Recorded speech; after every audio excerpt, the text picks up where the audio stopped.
आर्थिक सर्वेक्षण के इस विश्लेषण में हम आपका स्वागत करते हैं। ये पूरा विश्लेषण 2 भागों में होगा। आज इस पहले भाग में हम ग्लोबल कॉन्टेक्स्ट और भारत की डोमेस्टिक डिमांड की नींव पर फोकस करेंगे। जय हिंद कैंडिडेट्स। जैसा कि हम सब जानते हैं, आर्थिक सर्वेक्षण सिविल सर्विसेज एग्जाम प्रिपरेशन का एक बेहद ज़रूरी हिस्सा है। तो चलिए इस डॉक्यूमेंट का एक सिस्टमैटिक और डीप एनालिसिस करते हैं ताकि हमारी समझ और भी गहरी और व्यापक हो सके। तो सबसे पहले ये साफ कर लेते हैं कि इस पहले भाग में हम क्या-क्या कवर करने वाले हैं। हम देखेंगे ग्लोबल इकोनॉमिक एनवायरनमेंट कैसा है, उसमें भारत की पोजीशनिंग और स्ट्रैटेजी क्या है, और फिर भारत के ग्रोथ के डोमेस्टिक डिमांड साइड ड्राइवर्स यानी कंजम्पशन और इन्वेस्टमेंट, इन पर गहराई से बात करेंगे। और हाँ, सप्लाई साइड परफॉर्मेंस, फिस्कल और फाइनेंशियल सेक्टर की स्टेबिलिटी और फ्यूचर आउटलुक, ये सब हम पार्ट 2 के लिए रखेंगे। तो आज की हमारी चर्चा का रोड मैप कुछ इस तरह रहेगा। शुरुआत करेंगे ग्लोबल ग्रोथ से, जो काफी फ्रैजाइल और डाइवर्जिंग है। फिर समझेंगे ग्लोबल फाइनेंशियल और फिस्कल स्ट्रेस को। इसके बाद एक बहुत ही इंपॉर्टेंट टॉपिक इकोनॉमिक स्टेटक्राफ्ट, इसके रिसर्जेंस पर बात करेंगे। और आखिर में हम भारत के डोमेस्टिक डिमांड इंजन पर फोकस करेंगे, जिसमें प्राइवेट कंजम्पशन और इन्वेस्टमेंट साइकिल का रिवाइवल शामिल होगा। तो चलिए पहले सेक्शन से शुरू करते हैं। Global growth, fragile and diverging. मतलब पोस्ट पैंडेमिक रिकवरी जो है वो अनइवन रही है, और इसका एनालिसिस करना जरूरी है क्योंकि ग्लोबल इकोनॉमी की हेल्थ जाहिर है भारत पर सीधा असर डालती है। अच्छा, तो ये fragile and diverging global growth का मतलब क्या है? देखिए, इसका सीधा सा मतलब है कि दुनिया की इकोनॉमी में जो रिकवरी हो रही है वो हर देश में एक जैसी नहीं है। कुछ देश तेजी से रिकवर कर रहे हैं तो कुछ अभी स्ट्रगल कर रहे हैं। और ऊपर से भले लगे कि सब ठीक हो रहा है, लेकिन अंदर ही अंदर कुछ कमजोरियां हैं, जैसे जियोपॉलिटिकल टेंशन्स, ट्रेड डिस्ट्रप्शंस और अलग-अलग देशों में इन्फ्लेशन का अलग-अलग होना। अब ये टेबल काफी दिलचस्प है। ये दुनिया की बड़ी इकोनॉमीज का एक कंपैरेटिव एनालिसिस देती है। एक-एक करके समझते हैं। सबसे पहले यूनाइटेड स्टेट्स। यहां एआई में इन्वेस्टमेंट की वजह से स्ट्रॉन्ग ग्रोथ है, पर इन्फ्लेशन अभी भी 2% के टारगेट से ऊपर है। भारत के लिए इसका क्या मतलब है? एआई रिलेटेड कैपिटल फ्लो हमारे एफपीआईज को अफेक्ट कर सकता है। यूएस की मजबूत डिमांड हमारे एक्सपोर्ट्स के लिए अच्छी है, पर उनके हाई पॉलिसी रेट्स एक रिस्क भी हैं। अब यूरोप को देखें, यहां ग्रोथ मिक्स्ड है। एनर्जी क्राइसिस की वजह से स्ट्रक्चरल स्टैग्नेशन और इंडस्ट्रियल डिमांड कमजोर है। इसका सीधा असर भारत के मैन्युफैक्चरिंग और सर्विसेज एक्सपोर्ट्स पर पड़ सकता है। और फिर है चाइना, जहां प्रॉपर्टी सेक्टर क्राइसिस की वजह से डिफ्लेशनरी प्रेशर है। चाइना के स्लो डाउन होने से ग्लोबल कमोडिटी प्राइसेस कम हो सकते हैं, जो भारत के इंपोर्ट बिल के लिए तो अच्छा है, पर इससे ग्लोबल डिमांड भी कमजोर होती है। तो यहां एक बड़ा सवाल उठता है, क्या यूएस में ये जो एआई लेड ग्रोथ है वो सस्टेनेबल है? और ये सिर्फ एक एकेडमिक क्वेश्चन नहीं है, क्योंकि यूएस इकोनॉमी की स्टेबिलिटी का सीधा असर ग्लोबल फाइनेंशियल फ्लोज और ट्रेड पर पड़ता है। तो यूएस की ग्रोथ में एआई का इतना बड़ा कंट्रीब्यूशन क्यों है? चलिए इन पॉइंट्स को देखते हैं। हाल की जीडीपी ग्रोथ का लगभग आधा हिस्सा तो टोटल आईटी इन्वेस्टमेंट से आया है। और ये इन्वेस्टमेंट आ कहां से रहा है? बिजनेसेस एआई रिलेटेड इक्विपमेंट और सॉफ्टवेयर पर खर्च कर रहे हैं। देखिए, 2024 के top 10 highest value greenfield projects में से 4 सेमीकंडक्टर मैन्युफैक्चरिंग के थे, और इनमें से 3 यूएस में थे। इसके अलावा डेटा सेंटर्स भी तेजी से बन रहे हैं। तो ये सब मिलकर एआई लेड ग्रोथ को पुश कर रहे हैं। तो एक तरफ तो यूएस में एआई लेड ग्रोथ है, पर दूसरी तरफ ग्लोबल इकोनॉमी फाइनेंशियल स्ट्रेस से गुजर रही है। तो हमारा अगला सेक्शन इसी पर है, global financial and fiscal stress, यानी हाई इंटरेस्ट रेट्स और डेफिसिट्स का दौर। इस स्ट्रेस का जो मूल कारण है वो है इन्फ्लेशन। एडवांस्ड इकोनॉमीज में इन्फ्लेशन 2025 के प्रोजेक्शन से कई ज्यादा स्टर्बन बना हुआ है, और जब इन्फ्लेशन हाई रहता है तो सेंट्रल बैंक्स को इंटरेस्ट रेट्स भी हाई रखने पड़ते हैं, जिससे पूरे ग्लोबल फाइनेंशियल सिस्टम में एक तरह की सख्ती या टाइटनिंग आ जाती है। अच्छा, तो ये प्रोसेस काम कैसे करता है? ये ग्लोबल फाइनेंशियल टाइटनिंग की पूरी चेन है। स्टेप बाय स्टेप समझते हैं। Step 1, expansionary fiscal policy. मतलब बड़ी इकोनॉमीज बड़े-बड़े फिस्कल डेफिसिट्स चला रही हैं, प्री पैंडेमिक लेवल से भी ज्यादा। स्टेप 2, इस डेफिसिट को पूरा करने के लिए सरकारें ज्यादा बॉन्ड्स इशू करके बोरोइंग बढ़ाती हैं। स्टेप 3, जब मार्केट में बॉन्ड्स की सप्लाई बढ़ती है तो लॉन्ग टर्म बोरोइंग कॉस्ट्स यानी बॉन्ड यील्ड्स भी बढ़ जाती हैं। जैसे यूएस में 30 ईयर यील्ड्स 5.15% तक पहुंच गईं। और स्टेप 4 जो सबसे क्रूशियल है, एडवांस्ड इकोनॉमीज में हाई यील्ड्स कैपिटल को अपनी तरफ खींचती हैं, जिससे इंडिया जैसे इमर्जिंग मार्केट्स के लिए लिक्विडिटी यानी पैसों की उपलब्धता कम हो जाती है। ये बार चार्ट इस बात को और साफ करता है। इसमें मेजर इकोनॉमीज के प्राइमरी डेफिसिट्स दिखाए गए हैं।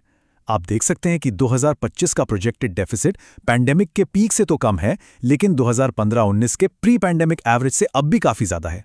इसका सीधा मतलब है कि सरकारें अभी भी कमाई से ज्यादा खर्च कर रही हैं और बोरोइंग का प्रेशर बना हुआ है। तो इस ग्लोबल लिक्विडिटी की कमी का इंडिया जैसे इमर्जिंग मार्केट्स पर क्या असर पड़ता है? 3 मुख्य असर हैं। पहला, कैपिटल फ्लोज में वॉलेटिलिटी आती है, क्योंकि पैसा हाई यील्ड के लिए एडवांस्ड इकोनॉमीज की तरफ जाता है। दूसरा, इमर्जिंग मार्केट्स के लिए फॉरेन इन्वेस्टमेंट अट्रैक्ट करना और रिटेन करना मुश्किल हो जाता है। और तीसरा, इंडियन रूपी जैसी करेंसीज पर डाउनवर्ड प्रेशर बनता है। अब आते हैं एक बहुत ही जरूरी टॉपिक पर जो एग्जाम पॉइंट ऑफ व्यू से भी काफी इंपॉर्टेंट है, रिसर्जेंस ऑफ इकोनॉमिक स्टेटक्राफ्ट। ये फ्री ट्रेड से सिक्योरिटी ड्रिवन इकोनॉमिक्स की तरफ एक बहुत बड़ा शिफ्ट है। तो आखिर ये इकोनॉमिक स्टेटक्राफ्ट है क्या? सीधे शब्दों में कहें तो इसका मतलब है इकोनॉमिक टूल्स का इस्तेमाल करना स्ट्रेटेजिक फॉरेन पॉलिसी या नेशनल सिक्योरिटी ऑब्जेक्टिव्स हासिल करने के लिए। मतलब ट्रेड और फाइनेंस जैसे टूल्स को जियोपॉलिटिकल गोल्स के लिए एक हथियार की तरह इस्तेमाल करना। ये कंपैरिजन 2 दौर के बीच का फर्क बहुत अच्छे से दिखाता है। एक तरफ 2010 का फ्री ट्रेड एरा, जहां फोकस एफिशिएंसी और कॉस्ट रिडक्शन पर था, इकोनॉमिक इंटरडिपेंडेंस को अच्छा माना जाता था, स्टेबिलिटी का सोर्स। और दूसरी तरफ है आज का सिक्योरिटी ड्रिवन ट्रेड एरा, जहां फोकस सिक्योरिटी और सप्लाई चेन रेजिलियंस पर है। अब इंटरडिपेंडेंस को एक वल्नरेबिलिटी, एक कमजोरी की तरह देखा जा रहा है। पहले ग्लोबल वैल्यू चेन्स एफिशिएंसी के लिए थी, अब फ्रेंड शोरिंग, नियर शोरिंग और लोकल सप्लाई चेन्स पर जोर है। तो ये स्ट्रेटेजिक गोल्स हासिल कैसे होते हैं? इसके लिए मॉडर्न इकोनॉमिक स्टेटक्राफ्ट के कई टूल्स हैं, जैसे सैंक्शंस और ब्लैकलिस्ट्स लगाना, एक्सपोर्ट कंट्रोल्स खास तौर पर क्रिटिकल टेक्नोलॉजीज जैसे एडवांस्ड सेमीकंडक्टर्स पर, फ्रेंड शोरिंग यानी सप्लाई चेन्स को पॉलिटिकली अलाइंड देशों में शिफ्ट करना, और टैरिफ्स का इस्तेमाल जैसे ईयू का सीबैम, जो सिर्फ रेवेन्यू के लिए नहीं बल्कि स्ट्रेटेजिक गोल्स के लिए हैं। ये कोट इस पूरे पैराडाइम शिफ्ट को परफेक्टली समराइज करता है।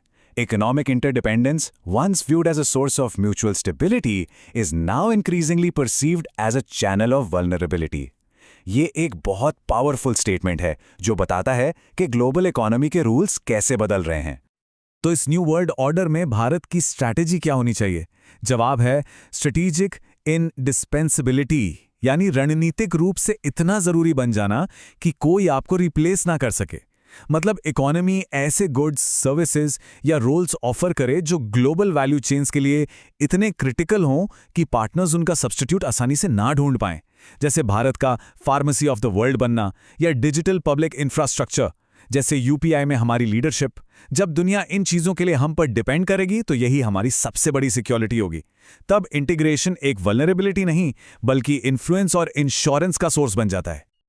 अच्छा, तो इस ग्लोबल कॉन्टेक्स्ट को समझने के बाद अब फोकस करते हैं भारत की डोमेस्टिक इकोनॉमी पर। यह सेक्शन है इंडियाज डिमांड साइड इंजन पर, जहां हम डोमेस्टिक ग्रोथ के ड्राइवर्स को एनालाइज करेंगे।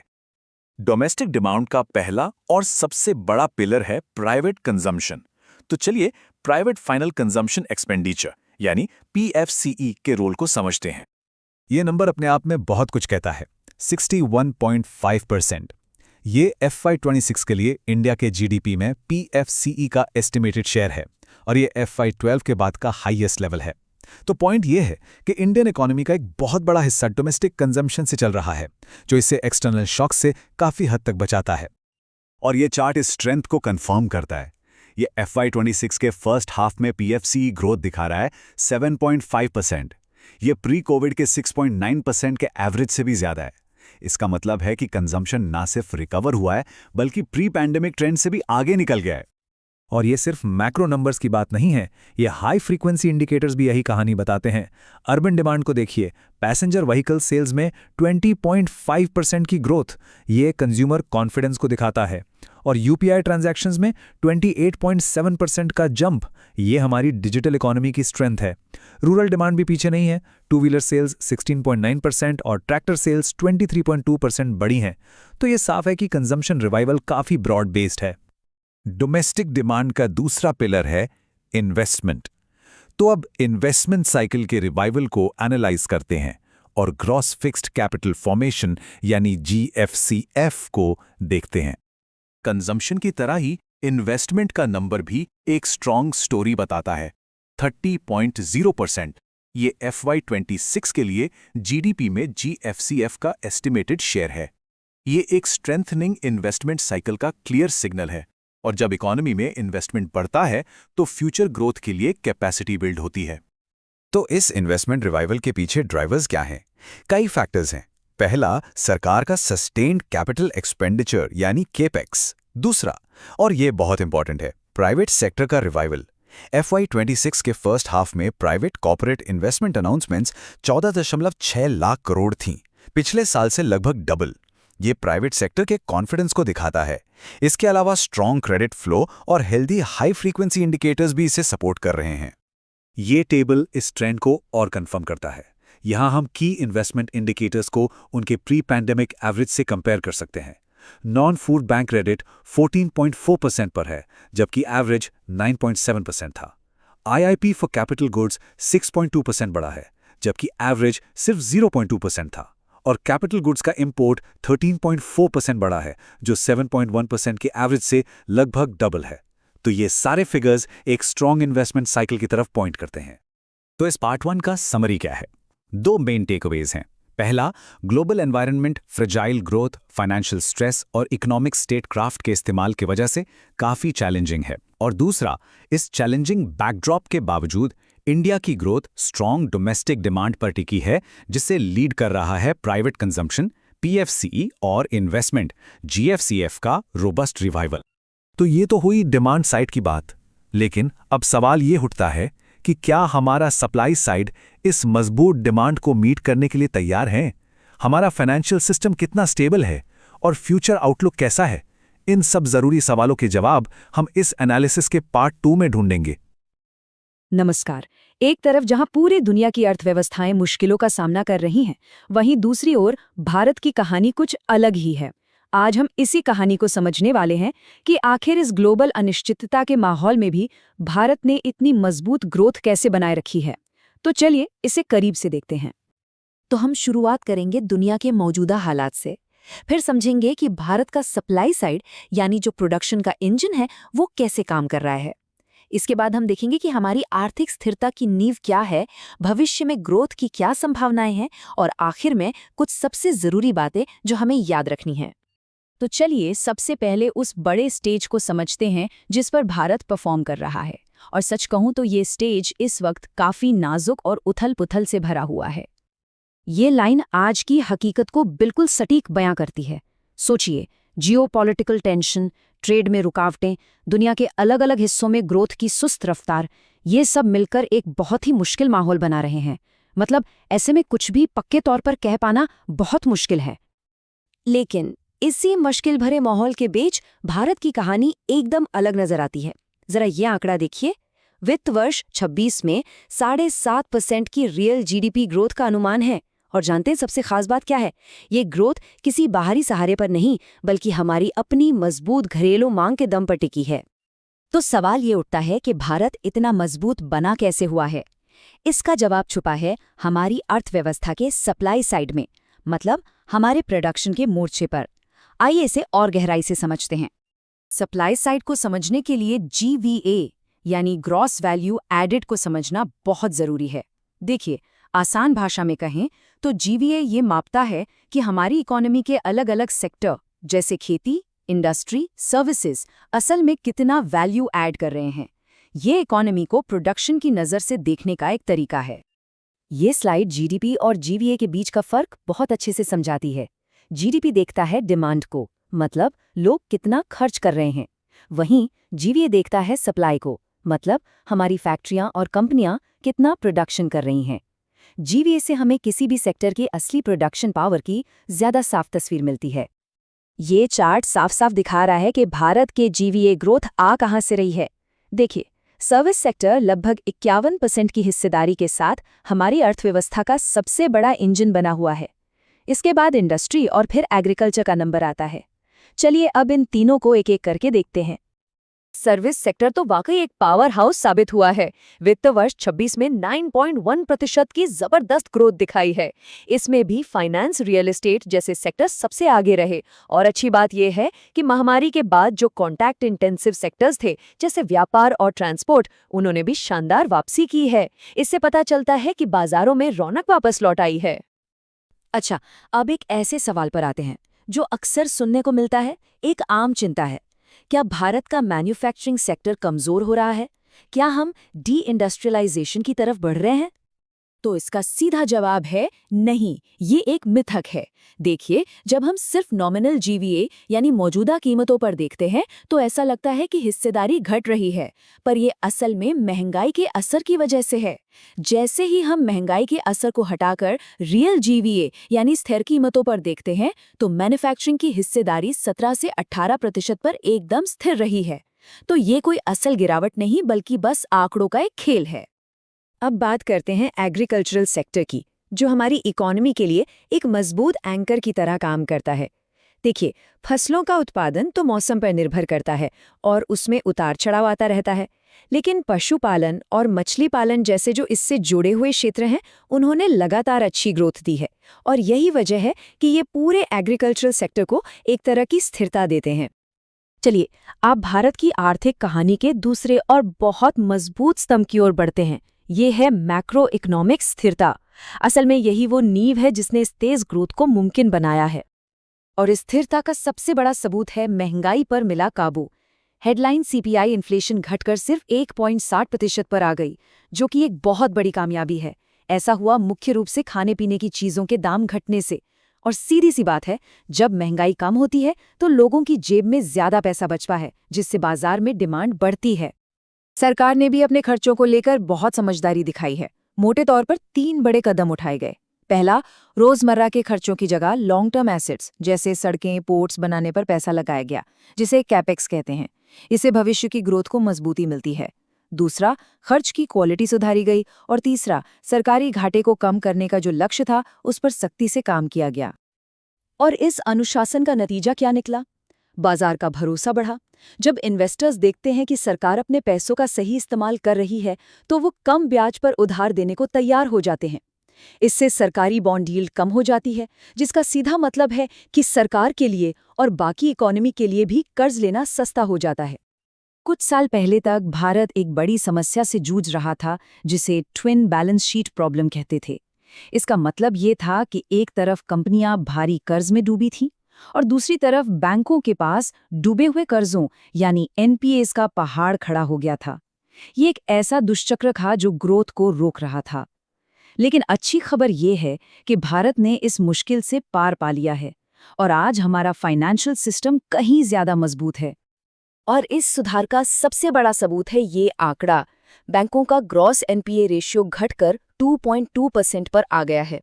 यह पिछले कई दशकों का सबसे निचला स्तर है। ये एक असाधारण कामयाबी है जो दिखाती है कि हमारे बैंक अब ग्रोथ को फाइनेंस करने के लिए पूरी तरह से तैयार हैं। तो इन सभी पॉजिटिव डेवलपमेंट्स के साथ अब हम अपनी चर्चा के सबसे रोमांचक हिस्से पर पहुंचते हैं, भारत की लॉन्ग टर्म ग्रोथ पोटेंशियल का रीसेट होना। देखिए, किसी भी देश की ग्रोथ 3 चीजों पर निर्भर करती है: कैपिटल यानी इन्वेस्टमेंट, लेबर यानी काम करने वाले लोग, और प्रोडक्टिविटी यानी हम कितने एफिशिएंट हैं। भारत इन तीनों ही मोर्चों पर मजबूत हो रहा है। सरकार का लगातार बढ़ता केपिक्स प्राइवेट इन्वेस्टमेंट को भी खींच रहा है। लेबर के मोर्चे पर सुधारों से फॉर्मल जॉब्स बढ़ रही हैं और सबसे बड़ा बदलाव आया है प्रोडक्टिविटी में। डिजिटल पब्लिक इंफ्रास्ट्रक्चर, जीएसटी और बेहतर लॉजिस्टिक्स जैसे सुधारों ने पूरे देश में बिजनेस करने के तरीके को ही बदल दिया है, जिससे हमारी क्षमता बढ़ी है। और इन सभी सुधारों का नतीजा ये है कि अब भारत की पोटेंशियल ग्रोथ रेट को 7% के आसपास आंका जा रहा है। एक बात पर ध्यान दीजिए, ये सिर्फ 1-2 साल की बात नहीं है। ये एक स्ट्रक्चरल बदलाव है जो हमें एक ऊंची और सस्टेनेबल ग्रोथ की राह पर ले जा रहा है। और ये वाकई एक बहुत बहुत बड़ी बात है। तो यहाँ से आगे का रास्ता कैसा दिखता है? चलिए, अब वित्त वर्ष 27 के लिए आगे के आउटलुक को समझते हैं और अब तक की पूरी चर्चा के जो मुख्य बिंदु हैं उन्हें एक बार समेटते हैं। तो इस पूरी चर्चा से हमें क्या बातें याद रखनी हैं? कुछ की टेकअवेज हैं। पहली बात, हमारी ग्रोथ मजबूत है और घरेलू मांग पर टिकी है। दूसरी, सप्लाई साइड पर हमारे सभी सेक्टर्स, चाहे वो सर्विसेज हों, इंडस्ट्री हो या एग्रीकल्चर, सब अच्छा कर रहे हैं। तीसरी, मैक्रो इकोनॉमिक स्थिरता हमारी सबसे बड़ी ताकत है। और चौथी और सबसे अहम बात, लगातार हुए सुधारों ने हमारी पोटेंशियल ग्रोथ को 7% के रास्ते पर डाल दिया है। हाँ, जियोपॉलिटिक्स जैसे बाहरी जोखिम हमेशा रहेंगे, लेकिन मजबूत विदेशी मुद्रा भंडार के साथ हम उनका सामना करने के लिए पहले से कहीं ज्यादा तैयार हैं। तो ये है भारत की आर्थिक कहानी, एक कहानी लचीलेपन की, सुधार की और मजबूत क्षमता की। एक ऐसी कहानी जो इस अनिश्चित दुनिया में उम्मीद की एक बड़ी वजह देती है। जय हिंद और आपकी परीक्षाओं के लिए ढेर सारी शुभकामना।